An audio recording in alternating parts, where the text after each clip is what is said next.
Does anybody know the Mets song? I'd love Steve to sing the Mets song. No, I don't even know they had a song. Yeah, it was in the 80s. Come right out and meet the Mets. Don't you remember that? No? No. All right, here we go. I don't remember the 80s.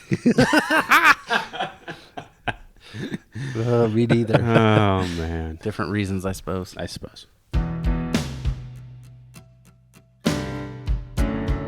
Inspired by the adventures of our nurses, therapists, and techs, A Beer with Atlas is the only healthcare traveling, craft beer drinking podcast.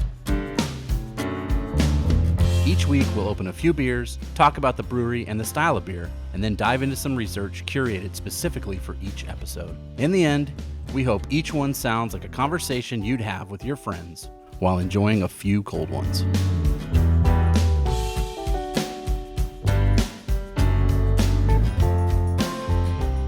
Welcome to another episode of A Beer with Atlas. I'm Rich. I'm Brian. I'm Dolan.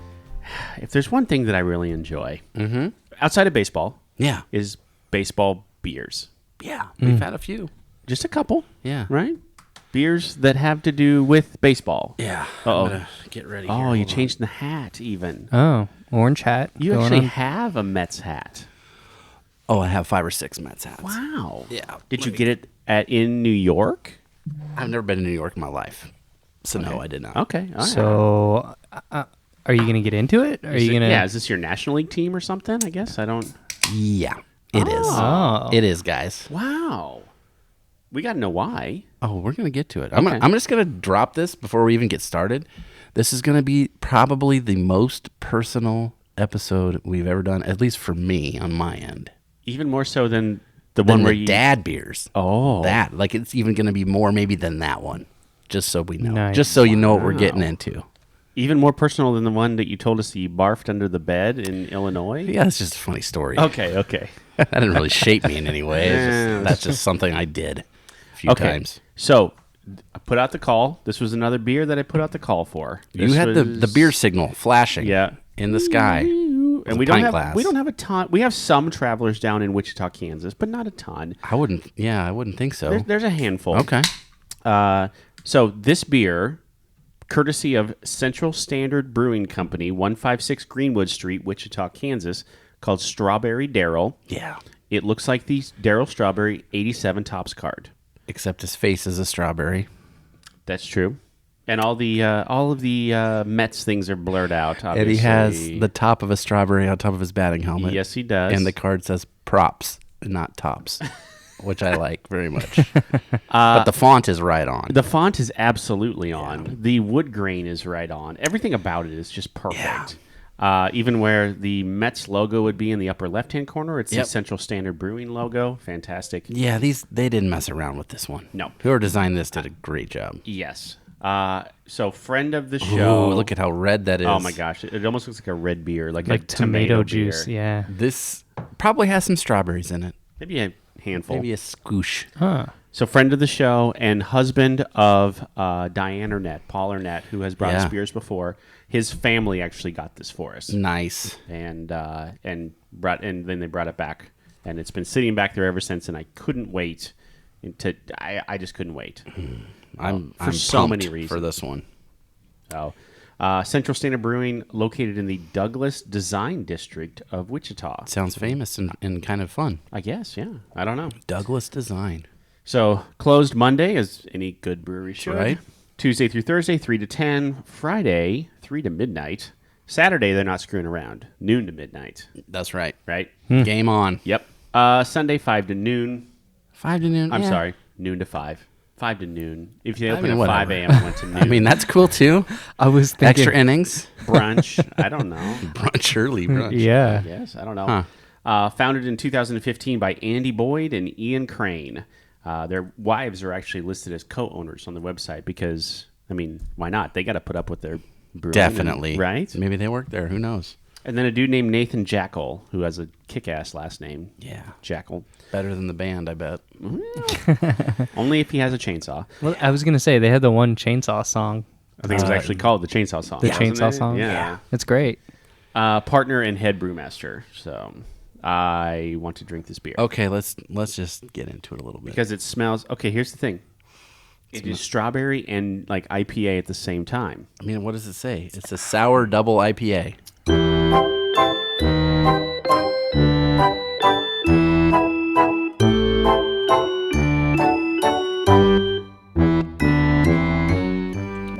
I could smash this beer. My goodness. I could. This is chuggable, Yes, It's dangerous because it's 8%. and you cannot tell. And no way can you And tell. it's not sour. You're not puckering up, but it's got a tartness there. Mm-hmm. The strawberry comes through. I would never know this was an IPA. You couldn't tell that this is a beer, could you? I mean, It just tastes like fruit juice with a it's little just fruit something juice in it. with a little. Yes. Yeah. Wow, that's unlike anything we've had for sure. That's great. All right, you said Central Standard Brewing, right? That is correct. So there's also another Darryl Strawberry beer out there. Oh. It's called the Darryl Strawberry Kettle Sour, Okay. and the brewery is called Broken Bat Brewing, and they're out of Milwaukee. Oh. And their beer has 300 pounds of strawberries. Okay. And they settled on 300 pounds because he had over 300 home runs for his career. Perfect. So there is two, at least that I could find in the marketplace. But this one is the Strawberry Daryl. Now, isn't Mr. Strawberry sober now? Yes. I believe so. Yes. Like notoriously so, right? I Yes, mean, he like speaks at schools born again and Christian. Absolutely. I don't do anything bad. Notorious Yes. was a bad word. That's not the word I was looking for. Yeah, whatever. Famously. Famously. Oh. You doing Darryl Strawberry research before we get into other stuff, maybe? Yeah. Of course. All right. Okay. Of course. Okay. But you got some brewery information for us? Let's Let's do that first. So Ian Crane and Andy Boyd started home brewing more than 10 years before that they started. So like 2005, 2004. Two dudes, friends, home brewing in their garage, right? I mean, this is a very familiar story. Yeah. The wives were like, get out of here. Yeah. Go. And I don't know if they actually said that. They probably did. I feel like they did. Right. But it got to the point where they were brewing beers for their friends and stuff like that. You know how that goes with home brewers. And then the friends were like, dude, you should really do this for a living. Like, whatever your job is, you should quit and brew these beers for a living. Tasting this one, I agree. So they made did. the right choice. Yeah, so they did. So, Man, that's good. local to Kansas, the 26th. This is fun just because I'm from Kansas, and this is from. I was born in Nebraska. I lived a good chunk of my my elementary, Your formative high school, years. right? Went to college down there. Spent a lot of time down there. This is 2015 data, so I'd love to find More recent data. Okay. As of 2015. The 26 craft brewers in the state, so there were only 26 in 2015, poured more than $380 million in revenue into the state. So even That's 2015. I'm sure it's more than that now. Oh, I'm sure it's way more. But just think, I mean, that was 6 years back. Yeah. The craft beer was different. That was like the beginning of the boom. Yeah. It was just getting started. Right. I So wonder. even back then, $380 million in revenue just into the state. Wow. And, I mean, I feel like other states might even be doing more because isn't Kansas like? Don't they have strict laws on a Absolutely. lot of alcohol? Yeah. Still can't sell on Sundays. Yeah. Absolutely. Wow. Yeah. Do they have 3-2 in Wichita? I want to say that probably is still a thing in grocery stores. Yes. Yeah. Wow. Interesting. Now I don't know. I haven't been back for a number of years. Maybe just drove through or whatever. Sure. So I'm really not sure. So I mean, just the impact that these guys have had on the Wichita area is important to them. Right? I mean, they're from Wichita. They want to give back to their city. Like, it's very important to them. And I mean, why wouldn't it be? So. There's a couple videos on their website where they talk about where the ingredients come from. Like the wheat all comes from Kansas, no surprise. Yeah. Right, that type of thing. So I think a lot of the hops probably come from Kansas too, because I mean I've seen that driving through. I've seen fields hop fields? that don't look familiar, right? And that's like nothing that I grew up around, and they're hop fields. That's cool. There's only one that I know of, a hop farm in Nebraska down by Plattsmouth, but they do quite a bit. Here's two things, we talked about almost every time. I like to look at their stuff that you can buy. Absolutely. And it's hard for me to describe merchandise like that you would wear. Like, no one's understanding what I'm trying to say when I'm telling you about a really cool flat bill hat. So we're going to talk about two things that aren't the general run-of-the-mill things that you can buy. They have something called Reggae Sunday. It's jerk rub. Ah. Right? It comes in a canister, so it looks like a can of beer. It's plastic. Okay. And it has a cassette logo on the image of it. And then it's just filled with jerk seasoning rub. Oh. So you could use that when you're, making some grilled chicken or some ribs or something like that. It sounds pretty good to me. Jerk chicken is fantastic. Yeah. This one's more Nolan's area, I would think. They have something, now it was sold out, but they have something called Yum Yum Mix. Yep. It's mung beans, daikon radish, carrots, vinegar, water, sugar, and salt. And you can buy it. Is it kind of like a kimchi, maybe? Like you're speaking directly to him at this point. Yeah, I mean, think of you said daikon radish. Uh-huh. Yeah, think of like a sweeter pickle, Yeah. but instead of a pickle, it's daikon radish. Because daikon radish, at least around here, is expensive Yeah. to buy. Like Yeah. the banh mi's I made calls for daikon, and I was like, I can't justify spending that for a sandwich. But yeah, so they have this there. It looked like it was in a little, maybe an 8-ounce container, like you see of sour cream or something in the store. But it was something that somebody local made, and they sell them at the brewery, but they're all sold out. So Interesting. that just tells you the kind of stuff that these guys are into. So apparently, unique and worldly flavors. That's cool. What floats in Wichita. I wonder what they're. I mean, they just had a friend that did it. I wonder what that connection is. Yes, and yeah, Maybe. just somebody that knows what they're doing. Yeah. Here's some of the other beers they have on tap.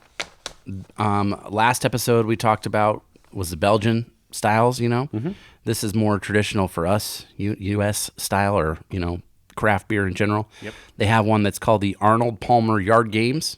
It's a lemon aid goza. Oh. Then they have one, and this is kind of familiar to me. The name of it is the Holodome. So in Kansas City, there was the Holodome. Yes. This is a pink guava, banana, lemon zest, sour. Wow. That sounds awesome. Yeah. Then they have an IPA called the Wizard of Hops, which is it's got 50 IBUs. So we're in the general area for actual kind of an old school, but still low on IBU for an IPA. Helios Flame. This one was interesting. I've never heard of this before. Malted sunflower seeds. Weird. Because Kansas is known for sunflowers, right? It's the state flower. Saison yeast. Oh. So it's real floral and aromatic, I would guess. Then they age it in red wine barrels for 18 months. And then they bottle it, and then they bottle condition it for even longer. So it's probably a 2-year beer. Wow. But I've never heard of anything using sunflower seeds in a beer. I thought that was cool. I wonder if it's like a dry saison. I mean, I bet. don't know, yeah. They call it a farmhouse ale. That's the general style. So it's, floral and aromatic and probably about 5%, I would guess. Okay. And then they have one that's called Style Points, which is a strawberry double IPA. So not sour like this one. Oh. But they are a fan. Is Kansas known for strawberries? No. know. Not that you know of? I mean, they would grow there. I mean, we always had strawberry plants in the back if the rabbits didn't eat them, but yeah. Yeah. So those are some of the beers I wrote down that were just a little bit different than what I'm used to seeing. And that sunflower one sounded kind of crazy good. I'd like to try that. We'll have to talk to Paul and see if he can get that for us, because that seems really weird. It's definitely different. I've drank a lot of beers. Not today, but in general.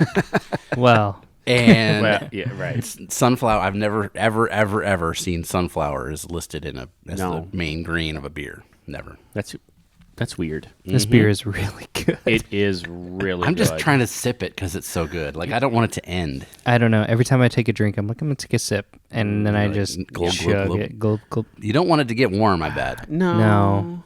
I think this is you got to keep it cold beer. Yeah. It's fun because I really thought this was just going to be a gimmick. Honestly, I thought the can was a gimmick. I thought, or whatever. And it's definitely not. The color is out of this world, though. That is. If this is what they're doing, I would love to try some more of their beer. Yep. I guess I have to go to Wichita. Let's go. The Shockers. Yeah. Why not? Shocks of Wheat. Let's go. Okay. I can go home again. Well, you can't go home again, but That's what they say. Right. We could maybe sneak in. we could drive past home again. Yeah. There you go. Maybe.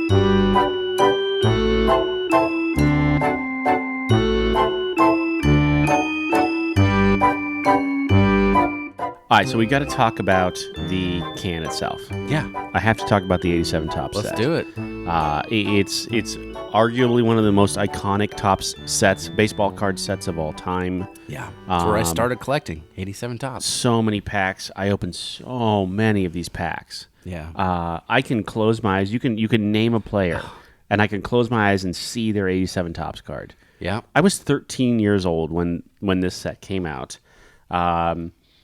Instantly, one of the most recognizable. They ripped off. It's homage to the 62 set. So the 62 set had wood grain Really? on there as well. Yeah, not nearly as So it's 25 years later. That makes Yep. sense. Okay. not nearly as maybe That's what pronounced as this? maybe yeah, but there was definitely wood grain. Or- This looks like the wood grain that would be in your basement when you were a kid. Yes, Awesome. yeah. So good. I can see the box. They had bottom of the box cards. You remember bottom of the box cards that were okay. So each of the 36, they came in packs. They came in boxes of 36. Mm-hmm. You flip them over, and there were 4 cards on the bottom of the box. Oh, the cardboard. on the card. Yes, Yeah. on the bottom. They were called bottom of the box cards, and they were alternate images of. Oh, I never those knew cards. that. Yeah. It wasn't until 1990 that I got a box of cards. Yeah, that's probably about right for me too. Yeah. The key rookie cards in this set: Barry Mark Bonds, McGwire was in this one, wasn't he? Mark McGuire, Will Clark, Bo Jackson, Barry Larkin, Rafael Palmeiro. That Bo Jackson one, he's going back. He's got his glove. He's kind of like he's about ready to catch the ball. Yep. The Future Stars. Yeah. They had the Future Star thing on the bottom. Then they also had the rated rookies. Remember those? Yes. The yellow little trophy. The I little think Mark trophy. McGuire had that one, I The think. Tops. Nope. Jose Canseco did. Oh, that's right. Yes. The McGuire card was just him kind of hunched over Yeah. in all of his skinniness. And, that's. For the Yeah. home runs. Other notable, and this is fun because there are notable players that appear in this set because they were still playing at the time. Some of them had reached the end of their career. Pete Rose. They were still in there. Pete Rose, Nolan Ryan, Don Mattingly, Ricky Henderson, Cal Ripken, Fred McGriff, Roger Clemens, George Brett, Mike Schmidt, Tony Gwynn, Reggie Jackson. I think you gave me a George Brett 87 Tops. I think so too. Yeah. The one where he's kind of swinging and he has his knees are bent kind of funny. Yeah. So, All of those names went over my head. They're all in the Hall of Fame pretty But- much. absolutely. Yeah. But we did a beer on Tony Gwynn. I remember We that. sure did, buddy. I remember that. Yeah. Yeah, Pete Rose, because that was fun because he was a manager and player. Yes. So he had a manager card where he was sitting with the red jacket was kind of like shiny material that you Yep. see, and then he had a player card too, which was kind of cool. Yeah. It was, just iconic. It's Yeah. just iconic. Mm-hmm. Now, because of that, is it worth anything? Are No. those cards worth anything? Back in the day they were. Oh, yeah. They're not now. Not now. No, not anymore. Estimates of anywhere between 1 million prints of each card to over 7 million prints of each card are out there. ridiculous. Topps never said. They never said how many. Yeah. Do they even know? They may not probably- even know. It's like they had a guy working and he fell asleep on the machine and fell onto it, and they just kept printing and printing for like 2 days. Yeah. And then they're like, "Oh crap, we printed 5 million of this one guy. We should maybe not do that again." So But they came in 3. Well, there were 4 different ways to buy the Okay. 87 set, and this is pretty true throughout the 80s and the 90s ish. Okay. Wax packs. Yeah, that's what I would get. Wax, yeah. Yeah. And they called them that because the wrapper was actually kind of waxy. The paper, yeah. Yeah. 36 packs per box, 17 cards per pack, Yeah. plus 1 stick of gum. That was, you'd bite it and it would fall into about 1 million pieces in your mouth. Yep. Do you remember price? Do you remember the price at all? Per pack. How much they cost? I didn't buy cards 30 cents. myself for till 89, 90. So I'd say probably 50 cents. Split the difference. 45 cents. 40 cents. Okay. 40 cents a pack. Cello packs. So they were actually wrapped in cellophane, so you could see the top And there card. was more cards in it, right? There was more cards. Yeah. 31 cards per pack, 24 packs per box, 69 cents. You could get those at like card shows. Yes. I remember. Yeah. Yeah. And this is what I love to buy these rack packs. Oh, yeah, with the little hole in it would be 3-tier thing. And there's 3, and you could take them. But it wasn't always the same year. You always got different cards, I feel like, in those. Oh, no, sometimes. they would do the same. It was the same Were they? year. Yeah. I never saw those. But you could flip them over. And I remember we used to sit on the floor at TG&Y and with the boxes of rack packs, and you could flip them over, and then you could push the back card up and then slowly push them down with your thumb. You could grow your thumbnails out a little bit. See? So you could see what you were going to get. There was just enough room that you could read, like Jose Canseco, Don Mattingly, Fred McGriff, Jim Benito DeShays. San Diego. Right. So some people grow their thumbnails out for cocaine. And then there's others that grow them out to read the cards. And I did it for cello baseball packs. cards. Yeah. There you go. Okay. So, and then jumbo packs, 101 cards per pack. Still came with a stick of gum, though. I don't know if I ever had a jumbo pack. I never saw one. No. I mean, the whole set was always 792, right? 792 cards. That's burned in my brain. That's in my DNA. I'll never forget that. So you buy 7 jumbo or 8 jumbo packs, and you might hopefully get the whole thing. Maybe. But you got a lot of dupes, I bet. Oh, tons of. Tons of commons. Throw them out. Checklist cards. Rip them in Out. half. Who cares? You don't Done. want those. Do you remember card number 1? Do you remember who card number 1 was No. in that? Roger Clemens. How would the numbering system work? Do you know? I don't know. Just random? Well, like number 2, and I know this just because he's the current color man for the Cubs, Jim DeShays. He was number 2? Jim DeShays was number 2. Dude wasn't that great of a ball player. No. All respect in the world to Jim. Sure. I mean, for his career, He's not Roger Clemens. he's not a Hall of Famer, right? I mean, that's just, He wasn't better than 790 other players that year. right. Like Ruben Sierra is in the top 10. I don't know. Like right now, Mike Trout is number 1. Like being the number 1 card in the top set is a big deal. But in every year they decide, and then they announce who that's going to be. And it's been Trout for a number of years, honestly. Next year it's probably Ohtani. Oh, yeah. I'm going to have guess, be, yeah. right? I'm going to guess. That's probably who it is. But Well, let's just make sure we wake up Dolan when we're done with this episode. yeah, that's all the more. I didn't want to bore you too much with 87 Topps card knowledge. Man, I could talk about it forever. The Topps traded set that came out that year was the Greg Maddux rookie card, and clearly I named my child after that guy. So Yeah. I mean, it's just this While we're in Kansas, Yeah. Riley, Kansas, yeah, the county. Does that have any? Riley County. Yeah. So that's not Wichita. That's Manhattan area. Yeah. Okay. Yeah. I just wondered. The Big Red One. That's where in Fort Riley is there. I mean, they made a movie about it. I got kicked off of that public golf course one time. How come? What happened? We put Misunderstanding. it was a total misunderstanding about putting the golf cart in the water feature, and it was just I don't know. You're like, this was many years I ago. paid for this round. I can do what I want. My apologies to Riley County Public Course. Sorry you had to tow that out with a tractor. Sorry about that. We may or may not. Well, No, that's we it. didn't. That's for another time.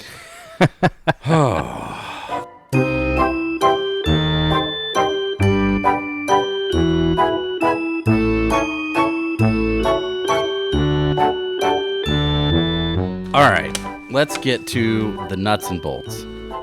I can't wait for this. Darryl Strawberry. The stats. Yep. Ooh. This guy, in the mid 80s to the early 90s, he was like the best baseball player. Like he was great. You could argue he had the sweetest swing Before Ken Griffey Jr. before, and Ken Griffey Jr. may have copied his swing. Might have. Maybe. That dude was legit. All right, here's his career stat numbers. And they were like, I mean, being a kid and watching him play, you would think numbers would be better than this. But this is how it was though in the 80s. His total hits, 1,401. Okay. RBIs, right at 1,000. That's pretty dang good. Bam, So 1,000. almost a 1-to-1 ratio. Yep. Stolen bases, 221. Yeah. Home runs, 335. Career batting average, 259. For a slugger, not terrible. No. Okay, here's some more. In 1988, which was the year I really started collecting cards, Okay. he was second in the MVP, which was the highest he ever got. That was the highest? He never won the MVP. Okay. In 1983, he was the Rookie of the Year. That's what I was going to say, yeah. Came on the scene. 86, they won the World Series. 87, this is the year, after the World Series. They're the top team in baseball. Yep. He's going to get some pub. He's the best player on the team. Made 8 straight All-Star games between 84 and 91. That's pretty good. That's legit. Like, I bet Tony Gwynn did that. Oh, yeah. So between him and Tony Gwynn, there's only one other spot in the outfield for All-Star game. That's pretty good. Yeah. And then he played with the Mets for that whole time. And then 91 was like contract year. He got traded, went to the Dodgers. He got hurt. Yeah. And then he signed in with the Giants. Do you remember that for a little bit? Vaguely, yes. So it was him. Who was the third baseman for the Giants that was pretty good? Oh, well, that's going to drive me crazy. I can see his face. Craig Nettles? No. It was like a legit guy. No. God, I can't think of it. Apologies to Craig Nettles. You're clearly sorry. not legit. Sorry, Craig Nettles. But it was Barry Bonds, him, and whoever the third baseman was. Well, it was like legit power source. Like, holy cow. If you say it, I'll know it. Okay. Here's his stats, though. Between 1992 and 1997, he hit 23 home runs. He was hurt. He's hurt, yeah. He had to sign with like an independent league to get back to the majors because he was injured for so long. Nobody would sign him. Yeah. He got cut in spring training a couple times. He did really good for this independent team and on the East Coast. And the Yankees said, you know what? We'll take a chance on you. 1998 shows up with the Yankees. That's right. I bought, and I hate to say this now, I had a Yankees hat. Ugh, gross. Because of Darryl Strawberry. I might still have that hat. Don't tell Mike Combs. Will Clark? No. Third base. Will Clark played first. Jose Uribe? No. I'll keep looking. Matt Williams. Matt Williams. There it is. There it is. Yep. That was a pretty good team. Yes. So in 1998, his first season with the Yankees, he hit 24 home runs. Oh. And he had 98 RBIs. Resurgence. And I think they won the World Series. I believe that is true. Right in there. So from 95 to 99, he played for the Yankees. He had, let's see, 2 World Series championships. One was the Yankees, one with the Mets. Okay. He was the first overall pick in 1980. Did you know this? The same draft, his older brother was also picked, Michael Strawberry, No. in the 31st round. What? I don't think he made the majors. no. I don't think. Did he hang out with Ozzie Canseco? Maybe. I remember that card in Remember 87. that guy? Yeah, Yes. of course. Jose's brother? Yeah, never really did it. No. Kind of like Dom DiMaggio. Like, yeah, your brother was a good baseball player. And here you are. Well, you can try. Remember these? This was Kenner. So this is the same company that made Star Wars toys. Yes. Out of Cincinnati, I think, if I'm not mistaken. That is absolutely correct. Thank you, toys that made us. Starting lineup. Yeah. He was used on their posters and their commercials. The Darryl Strawberry starting lineup toy, action figure. I don't know. It sat there. It was like a little statue. Yeah. That was a big one to get. Then, he had some drug issues. He found cocaine. Yeah, well, I Right, think and I think him and some of the other guys, Dwight Gooden and whatever. Yeah. And then he was kind of a boozer. Yep. And then he also had colon cancer, which I remember. So that was when he was with the Giants. He got diagnosed with colon cancer, and he had surgery a couple times. Okay. And that's how it took him for so long to get back to the major leagues and play with the Yankees. As far as I can tell, right now he lives in St. Charles County, Missouri.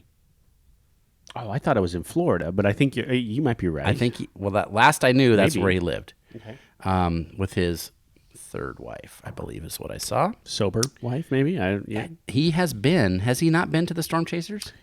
Okay, so I have a fun story about that. Like when I first started, I think he was here. I have and even before that, I have a fun sort of Steve Ryan story about this. So, and go on, and I'll tell you the story at the end. All right. Well, he has this foundation. It's called the Strawberry Foundation. So he has a charity thing, and it's basically for kids with autism. Okay. So that's where all his time and effort and monies go to now. He had a son, Daryl Jr., Okay. point guard for Maryland basketball. Oh. and he got in the NBA. He was drafted in 2007 by the Phoenix Suns. He was a pretty good basketball player. Interesting. I think they won the national championship one year when he was at Maryland, I believe. Interesting. He was on the cover of Sports Illustrated 5 times. Wow. And then he was on by himself. And then he was on one time with Don Mattingly. So they were like the, tops of New York or whatever. It was him and Mattingly. Yeah. And then one time he was on with Dwight Gooden. I remember the doc. Yeah, episode or issue. And then I just wrote down Homer at Bat episode. So one of the all-time classic Simpsons. We talked about that.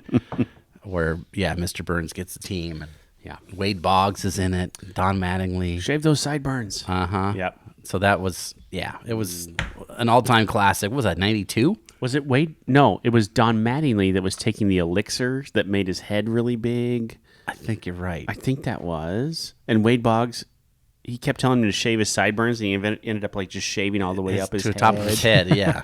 Yeah. That was, So that was that episode. But that was like him in pop culture. Like, when you mentioned the tear rolling down. That was such a great, with Bart, Daryl. Mm-hmm. Because when you went to a game, that's what you did. As the opposing team, you would chant that in the outfield. Definitely would chant that. Yeah. Because he played what, right field? Right field. Correct.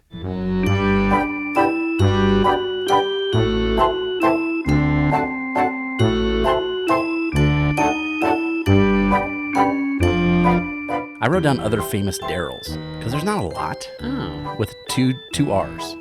Spelling the way he has it. Okay. A lot of times you'll see Daryl with 1 R. These are 2. So Daryl Dawkins, basketball player for the 76ers. Okay. Back in the 80s, I guess. Yeah. Same time with like Dr. J. Moses Malone. Yes. Daryl McDaniels. Know him? No. He's in Run DMC. Oh. Daryl Jones. He's a bass player. He's played with people like Herbie Hancock, Miles Davis, so he's jazz.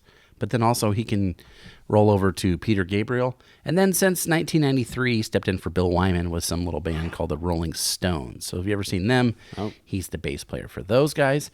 Darryl Hewley, otherwise known as D.L. Hewley, the comedian. Oh, okay, yeah. And then there was a progressive commercial about 5 years ago with Bigfoot. Remember when Bigfoot was this... Yes. And he said, sitting around the campfire, that his name was Daryl. The Bigfoot name. Yeah, his name was Daryl. Yeah, so those are my list of famous Daryls. That's awesome. I was going to go with Daryl Rivers, your friend. Obviously. That's where we're going. That's the next little segue we're going to get to. This is the pre-warning you gave us earlier? Yes. Okay. Go. Okay, so I've reflected a lot about this when I knew we were going to do this beer. And I tried to think about, like you were talking about earlier about your formative years, right? Absolutely. So when I think about being like 3rd grade to high school, this guy is it. Daryl Rivers. He was the man. He is the kid that when I met him, the first time I ever met him, he came up to me and he was like, "Do you know about Ghostbusters?" He had got to see it with his older brother at the theater, and I think he got scared when the librarian turned. And everybody did, right? And I think his older brother Larry gave him money, like a dime or something, to stay at the movie because he was so scared. So he was like, "Here, just whatever." So he was telling me about the Ghostbusters, and I was like, "Ooh, I like ghost stories." And there it was, 3rd grade. Click, boom, we're best friends. Sweet. So he's the friend I had that, like, convinced me, I guess over time, even to this day, that I was funny. Like when he would laugh at me, like I knew that I was funny because he would laugh because he was really funny. Convince you that you were funny? Well, like just in general, like if I could make him laugh, I knew I was funny because he was funny. So if he would think I was funny, that was awesome. Sweet. And sometimes you just need like that one person to really like believe in you to give you some confidence because I never had any. He was like my brother from elementary school to high school. Like we were closer than best friends. If I was around, then he was with me or I was with him. Like we were inseparable in that way.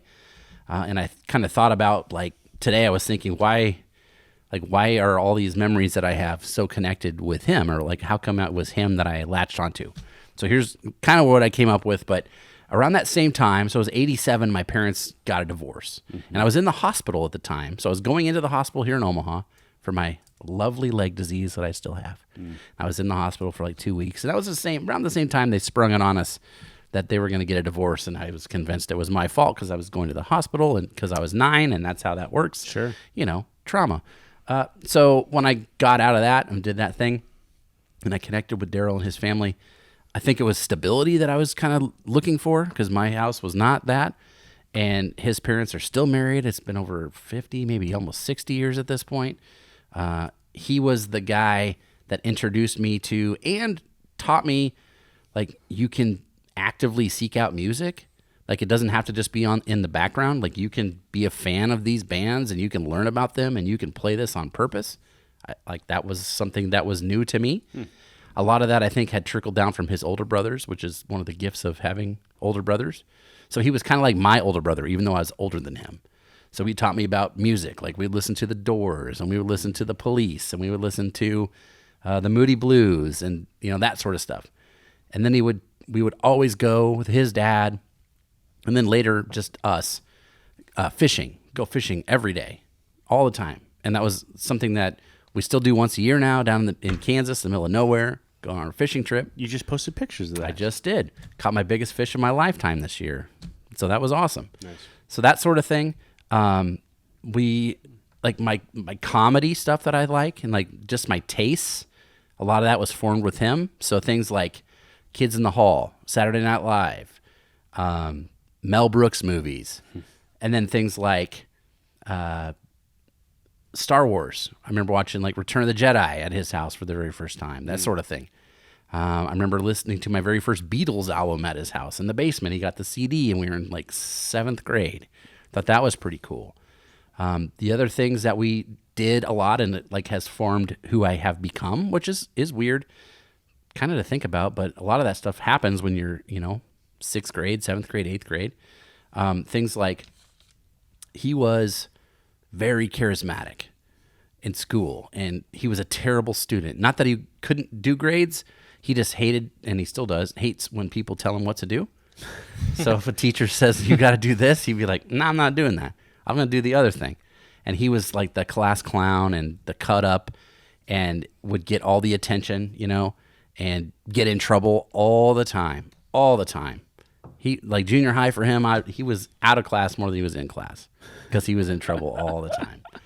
So, like learning, just watching him do his thing, but then being like so magnetic. People always were drawn to him. He could make anybody laugh. Like the girls loved him. Like he was just like brash and, unapologetic, and he's still that way, which is fun. And I learned a lot about really what made me comes from this guy.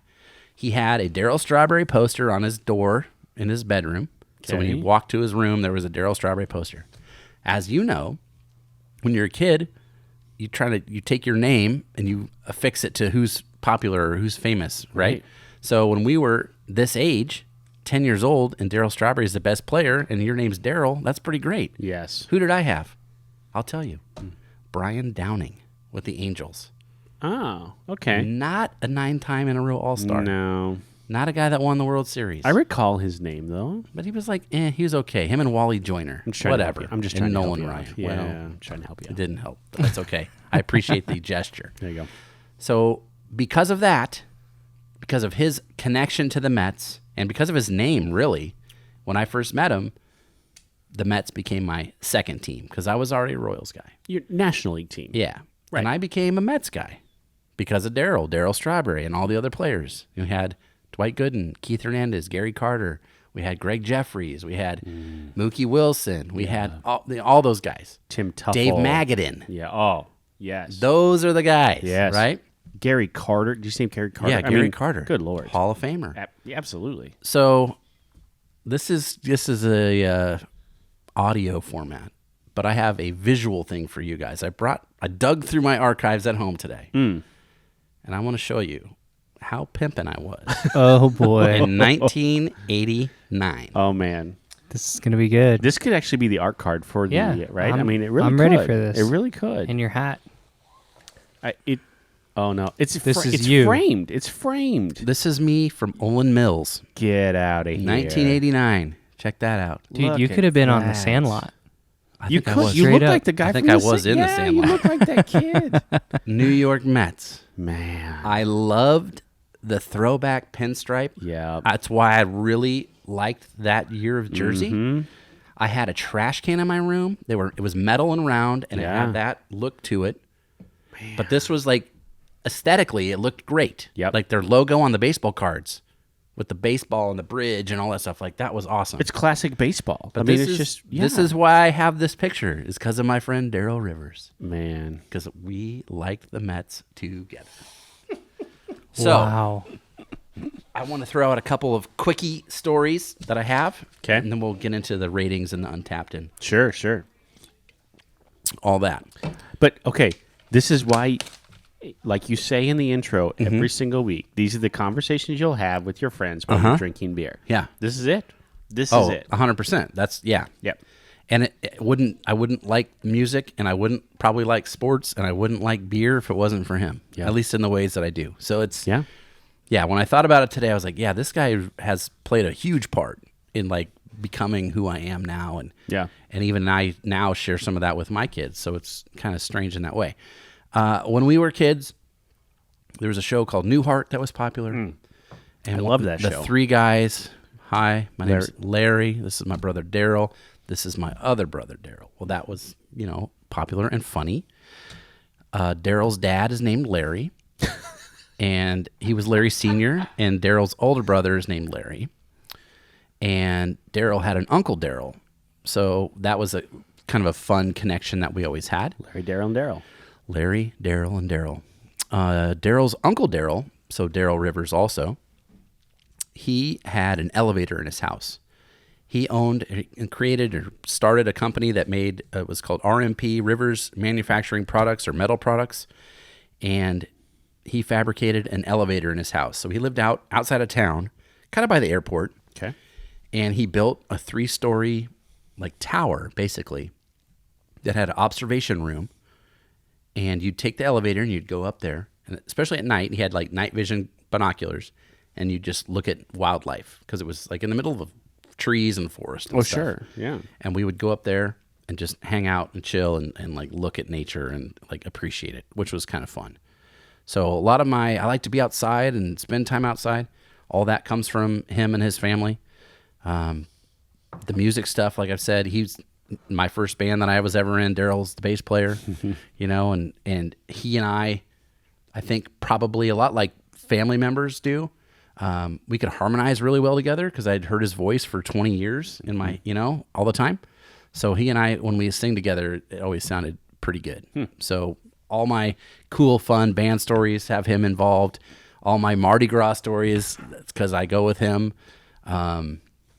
Anything when I was elementary to high school had him involved. Nice. And then the last thing, like got older, went to college, lost touch with him. He moved out of his parents' house, and this is before social media and cell phones and stuff. And, like one day I was just like, man, I miss my friend. Like his parents still lived there. I went over to his house and they're like, oh yeah, he lives over here at 21st and C in Lincoln. And he still works at the same place, which he still does to this day, as he's worked at the same place since high school. And I was like, well, how am I going to get a hold of this guy? And I'm like, oh, I know, I have an idea. And I'm a romantic at heart, right? So Yes. There's a lot of ways you can go around this, but this is the way I did. At lunch in Lincoln on the Eagle, which was the classic rock station, you could make requests from 12 to 1. And I call up and I'm like, hey, I need a long distance dedication, like a Casey Kasem deal. Here's the story. This is my friend Daryl. I miss him. I haven't seen him. I don't know where he's at. I know he listens to this channel. Please play Waiting on a Friend by the Rolling Stones and have him look me up. So they played it. He didn't call me. So it didn't work. But I went to those links and I did finally tracked him down at his house and reconnected with him. I hadn't talked to him in almost feels like a couple years at that point, and moved in with him the next semester. And we, kicked it off, partied, started a band, played a ton of shows, drank a ton of beer, had a lot of laughs. And I talk to him every day, still to this day. I texted him this morning. So Nice. that's when I saw this name and I saw those cards. he was a baseball card guy just like me, so we traded cards. The only person I ever traded baseball cards with was him.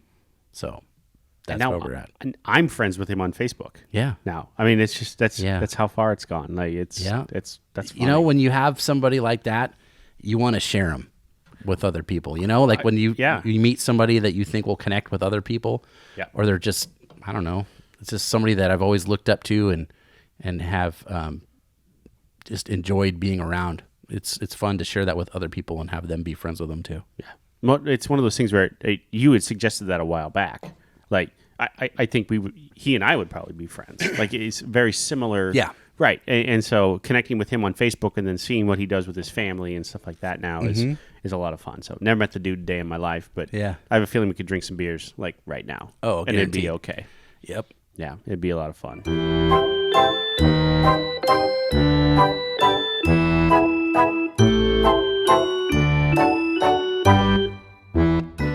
Dolan, how's the beer? I love it. Yeah, I love it. I mean, it's so good. It is. I'm at the end of mine, and I'm sad. I might go get the one I gave to Steve and take it back and drink it. Yeah, I saw him leave, I think, so you might be able to get it. That's unfortunate. So my Darryl Strawberry story. Okay. So Darryl Strawberry came to town. He's friends with Gary Green, the principal owner of the Omaha Storm Chasers, who I've met a few times. Dude's from New York, so I mean, clearly they're friends, obviously, for those reasons or whatever. Gary is involved in Darryl's charity efforts and vice versa. And so Darryl came out to the Storm Chasers to sign autographs one day. And Steve and I, this was early days of Atlas, before Steve was here. And we had gone to a few games or whatever. I'm like, hey, and I had called him. No, I had emailed him. I had emailed him and said, hey, Darryl Strawberry's going to be here. Let's go together because I know, one, I want to get an autograph ball because the autographs are free and you just had to stand in line. And two, I know he's been a lifelong Mets fan. Sure. Like, he grew up around Shea Stadium. This was the time of year, this was the time when he was growing up too. Yeah. So very formative years for him as well. And he's like, okay, yeah, let's go. Now, we had been to a few games together before where I had talked to him about leaving the job he was at to come and work with me here in the early days of Atlas when we were struggling mightily. And I knew, like, look, I know enough about myself to know, like, I'm not a CEO. I'm a good bench coach. Yeah. Right? That's who I am. And it's that kind of self-realization, like, I'm not the guy, but I could be the guy behind the guy. One of the guys, yeah. Exactly, Yeah. right. And I just know that about myself. And so I would talk to him. We would go to these games, and we'd sit in his seats because he had season tickets, which eventually turned into the Atlas season tickets. Nice. Which, for a minor league ball club, I mean, they're not expensive. Yeah. Right? But as a struggling company, they were very expensive. Yeah. Like, it was not a luxury that we could afford. Sure. So we went, and part of it is I wanted to go to the game that night and didn't want to pay for seats. Two, I wanted to go see Darryl Strawberry, and I know he would go too. Sure. So I talked him into it. And it's a pretty funny story. I've told this multiple times to, like, people in the company. Like, Steve and I would go to games together. I would talk to him about leaving his very lucrative client manager job at a different company and coming over here to make very little money to grow a brand new company. And he'd be like, yeah, I thought about it. And I'd go home and tell my wife, and she would laugh at me and say, there's no way he's leaving this job. He's not doing it. Yeah. And which just fueled me even more. Yep. Right. Too, because naturally I'm a salesperson at heart, and I want to. It was a sale for me, right? I needed to sell him on coming here, and it was the Darryl Strawberry night. It was the night that Straw was in town, that we both got his autograph. I remember we went and got beers and a hot dog. We went and sat down. I'm like, okay, seriously, like this is we got to do this. Like, I need you. It's gonna fall apart. I need you to come and do this with me. And he's like, I thought about it a lot. I need to go home and talk to my wife, but I think this is what I want to do. And it was shortly thereafter, probably 2 or 3 weeks after, he turned in his notice and came over here. So thanks to Darryl Strawberry. Right? Wow. So, Whoa. Yeah. That's awesome. I knew it was a Storm Chasers game or whatever. I didn't know that it was that one. Yeah. Darryl. Cool. It was that one. And I'll tell you what, Darryl is probably one of the most gracious, just in general. I've met a lot of major league players. Sure. He might be one of the best ever that I've ever met, with kids and just people in general, fans, asshole fans. It doesn't matter. Like he treats everybody the same. Like he's just a good dude. That's nice. So I remember this is probably maybe 88, 87. My friend Daryl was going to Chicago to see the Cubs play the Mets, and they had tickets like in the right field bleachers. Like this was his dream, and it was like a huge flood that series. Like so much that the streets were flooded. Like people were riding down the streets of Chicago in like ski-doos, like that much rain. Like so he never got to see him play, but they had tickets at one time. I think it was 80. I'm thinking 88, maybe right in that area, 88, 89. But he had great tickets and. It rained too much. Couldn't go. Manhole covers were popping off and stuff in the street. So, Well, Lake Michigan was over the banks. Probably. Maybe. I never got to see Darryl Strawberry play. Did you? No. No. Never. No. Thinking back, no. It would have been about that time that I saw my first Major League game, but it was no. Unfortunately not. Now, Steve of course, had seen quite a few. That'd be awesome. Quite a few. Yeah. Because I mean, tickets back then were fairly cheap. If you sat in the bad seats, or whatever, and he lived close to Shea, and when he would get off work at the polo grounds, like he would like walk horses and clean up their poo. Like legit? Like he worked that was his first job. Like one of the first jobs he ever had was in New York State, just outside of New York City, at a polo ground. Like walking the horses afterwards, feeding them, cleaning up all the road apples, and and stuff. So that's applesauce. That's what the poo is called. Yeah, yeah. That was one of his first jobs. And then he would take his money that he made, and he would go to Shea and buy a ticket and sit way up in the nosebleeds. This was before or after the Air Force? This was before. This was like when he was young, very young. Oh, okay. Yeah. So about this time, right? About that, early, like junior high school years. There is nothing that cements your fanship than a World Series when you're formative. Like, holy crow. That's my first baseball memory is 85 for us. So yes. So when we hit 5 years, when we hit our 5-year anniversary here at Atlas, I bought Steve an autographed picture of both Mookie Wilson and who hit the ball? Bill Buckner. Autographed of the ball going through Buckner's legs, and Mookie and Buckner both signed it. Nice. And it hangs in his bar now in his basement. Daryl had in his room as a kid, and it's probably still around somewhere, was an autographed picture. It had Keith Hernandez, it had Darryl Strawberry, Dwight Gooden, Gary Carter, and there was one other one. There's a fifth one. Might have been Sid Fernandez. Sid, possibly. Maybe. Somewhere in there. It was something like, I think it was another pitcher. But he had that in his room forever. Yeah, Sid Fernandez was in the rotation. You could ask Steve; he'd be able to tell you. But yeah, Sid Fernandez was in the rotation back then. So. Oh man, I can kind of relate to this, like with the Green Bay Packers, right? Mm-hmm. Different sport, obviously, but I used to order things off East Bay.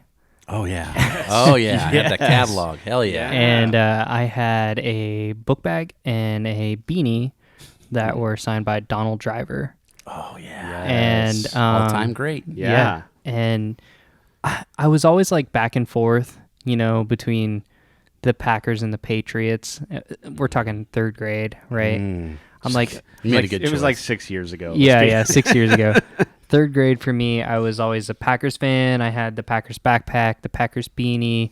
Actually, a classmate of mine who I'm still friends with on Facebook to this day, he ended up stealing my Donald Driver beanie. And then he admitted it like 4 years later, like in school or whatever, when I was talking to him. But it wasn't until that Super Bowl, I would have been in. Oh, and they played each other. No, it was 2000. No, so I was really young, but this would have been 2010. Oh, Super Bowl against the Steelers, right? Yeah. That's when it was like, okay, I'm a real Packers fan now. Like, it's in your blood. Yeah. I was a fan of them all the way up until the Super Bowl, and then they became Super Bowl champions, and then I was like, okay, I'm set. That's it. Yeah, that's it. Which I'm glad, because like some people's teams have yet to win a Super Bowl. Right. Yeah. Yeah. That's true.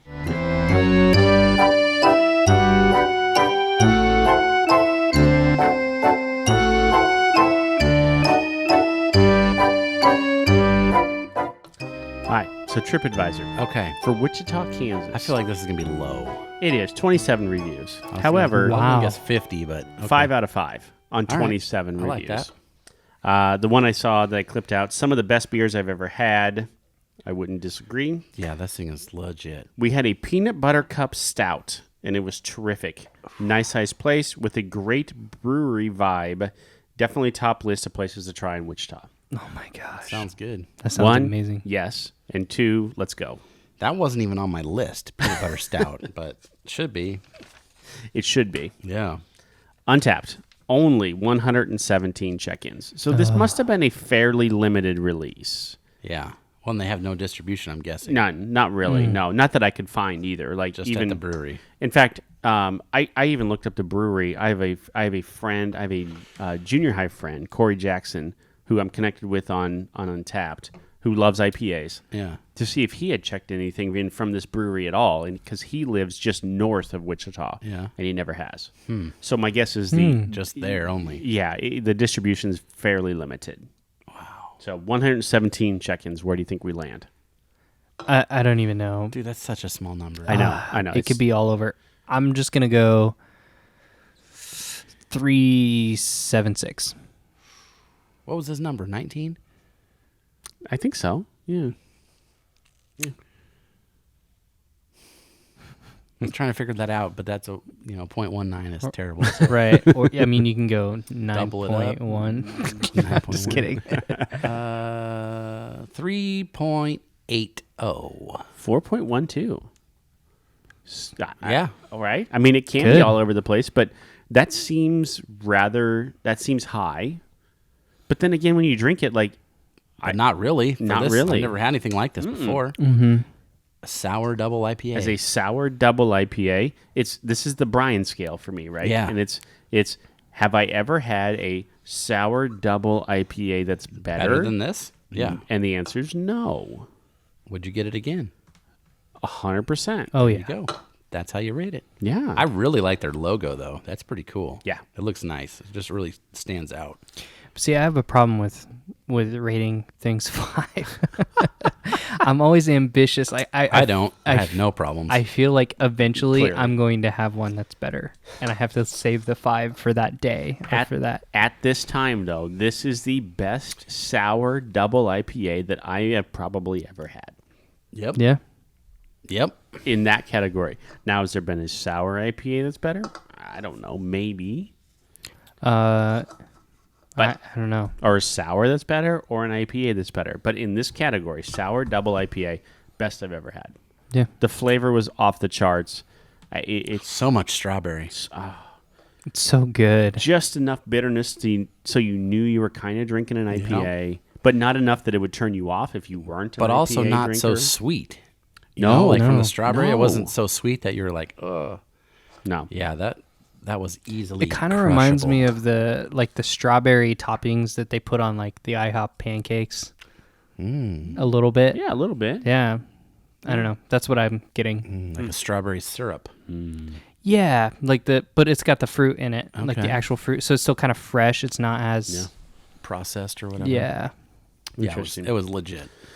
Oh, man, I had looked forward to this episode for so long, and it absolutely lived up to my expectations. So, It was pretty darn good. all right. Speaking Thanks, of Paul. yeah, thank you, Paul or Nat. This has been and family Yeah. clearly. So, speaking of expectations, we're getting into Oktoberfest. Oh boy. So we have Is that got- like coming up next? I think is that right, Dolan? I mean, on the schedule, I'll have to double check, if it's but not next, it's real soon. it's Yes. real On the cusp. soon. Which reminds me, I need to pay Aaron Daly. Yeah. So 3 Oktoberfests going into Halloween, and then a pumpkin beer. 3 episodes. Three I will episodes. say. There Yeah, might yeah. be more than 3 Yeah. Well, Oktoberfest sure. beers. Oh, okay. Just hint, but maybe. We'll see what happens. And then a pumpkin beer. Is that right? Yes. Nice. Maybe more than one. Oh. Oh, One episode, maybe more than one pumpkin Perfect. beer that we've never done before. After I dumped an entire pumpkin beer on my MacBook last year, I swore them off. But let's face it, I'm weak, and I will drink Well, pumpkin beers. I haven't again. seen any computers in here lately, so that's good. doesn't you learned even your lesson. feel like a year ago. I know. Wow. I know. We were all on Zoom last year, and so at least we're back together in the same room this year. So It's coming up on the best time of the year. yes, it is. All right, fellas, we're not going anywhere for a while. Let's have another beer. Thank you for listening to A Beer with Atlas. Special thanks to our brand team for producing the show. Each episode of A Beer with Atlas is powered by Atlas MedStaff, an industry leader in travel healthcare staffing.